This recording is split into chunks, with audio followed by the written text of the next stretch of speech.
नहमदुहु व नुसल्ली अला रसूलिहिल करीम अम्मा बाद फ़ऊज़ु बिल्लाहि मिनश शैतानिर रजीम बिस्मिल्लाहिर रहमानिर रहीम।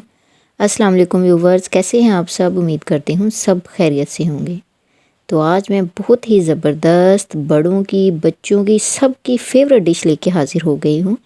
स्पेशली बच्चों को तो ये बहुत पसंद आएगी और बच्चे इसको बहुत शौक़ से खाते हैं। स्पेशली बात ये है कि जब भी हम घर से कहीं आउटिंग के लिए जाते हैं तो सबसे पहले हमारा यही खाने का दिल करता है। तो इसलिए मैंने सोचा आप लोगों से शेयर कर दूं। तो इस रेसिपी को बनाने के लिए मैंने यहाँ पॉपकॉर्न ले लिए हैं हाफ़ कप, और इसके अंदर 2 टेबलस्पून मैं डाल दूँगी कुकिंग ऑयल। अगर देसी घी आपके पास हो या बटर हो आप वो भी डाल दीजिएगा। इस तरह पहले इसको लो फ्लेम पर 1 से 1.5 मिनट तक इस तरह से रोस्ट करेंगे। आप देखेंगे कि पहले इनका कलर कितना डार्क था, जैसे जैसे ये फ्राई होंगे तो इनका कलर लाइट होना शुरू हो जाएगा और एक स्टेज ऐसी आएगी कि ये फटना शुरू हो जाएंगे, पॉपकॉर्न इनके बनना शुरू हो जाएंगे। तब हम फ्लेम को थोड़ा सा मीडियम कर देंगे और ऊपर कवर लगाकर वेट करेंगे जब तक ये सारे बीज हमारे पॉपकॉर्न में कन्वर्ट नहीं हो जाते। ये पॉपकॉर्न मार्केट से आपको इजीली मिल जाते हैं, किसी भी जनरल स्टोर से आपको मिल जाएंगे। और जितने पॉपकॉर्न मैं बना रही हूँ ये 15 से 20 रुपए में आपको बाज़ार से मिल जाएंगे।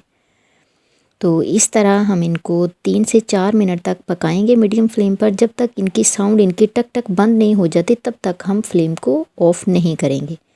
जैसे ही इनकी साउंड बंद हो जाएगी तब हम फ्लेम को कर देंगे ऑफ़ और ढक्कन उठाकर देखेंगे। तो देखें 3 से 4 मिनट में ही हमारे पॉपकॉर्न कितने अच्छे से तैयार हो गए हैं। अब इनको हम रखते हैं साइड पर ताकि ये थोड़ा सा ठंडा हो जाए और बाकी हम नेक्स्ट प्रोसीजर स्टार्ट करते हैं। अब मुझे चाहिए होगा एक फ्राइंग पैन। इसमें मैं डाल दूँगी हाफ़ कप चीनी। आप यहाँ पे चीनी की जगह गुड़ का इस्तेमाल भी कर सकते हैं।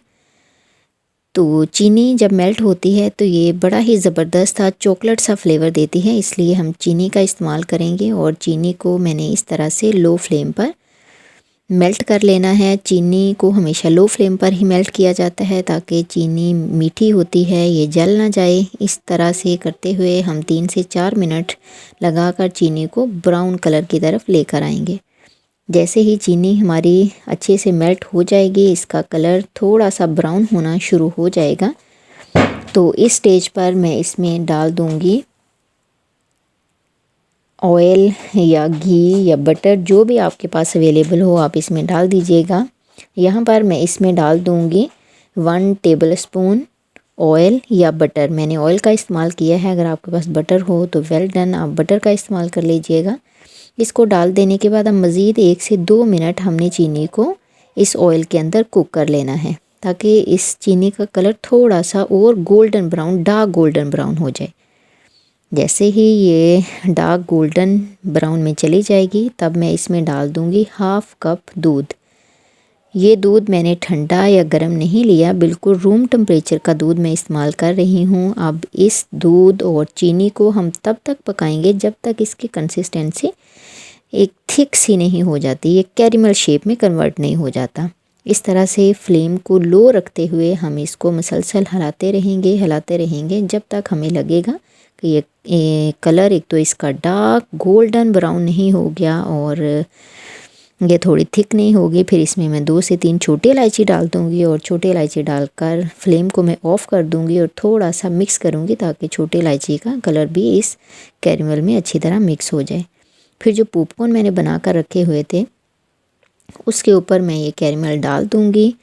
इस टाइम जो हमने ऑयल का इस्तेमाल किया है और चीनी को मेल्ट किया है उसकी खुशबू, उसका टेस्ट बड़ा ही ज़बरदस्त आया है। और दूसरा जो इसमें मैंने दूध का इस्तेमाल किया है, दूध से एक क्रीमी सा इसका टेक्सचर होगा, एक क्रीमी जैसे वो चीज़ी सा फ्लेवर होता है ना, इस तरह का पॉपकॉर्न का फ्लेवर आएगा। चीनी और दूध का फ्लेवर इस पॉपकॉर्न में बहुत ही ज़बरदस्त किस्म का आता है। इस तरह इनको अच्छी तरह मिक्स कर लेंगे। मिक्स कर लेने के बाद हम इनको एक एक करके खोल लेंगे तो देखें कितने क्रिस्पी क्रंची पॉपकॉर्न हमारे बनकर तैयार हो गए हैं। बाज़ार से अगर हम ये लेंगे 3 से 4 सूप के हमें मिलेंगे, लेकिन घर में अगर हम तैयार करेंगे तो 40 से 50 रुपए में ईज़िली हम साफ़ सुथरे तरीके से इनको बनाकर तैयार कर लेंगे।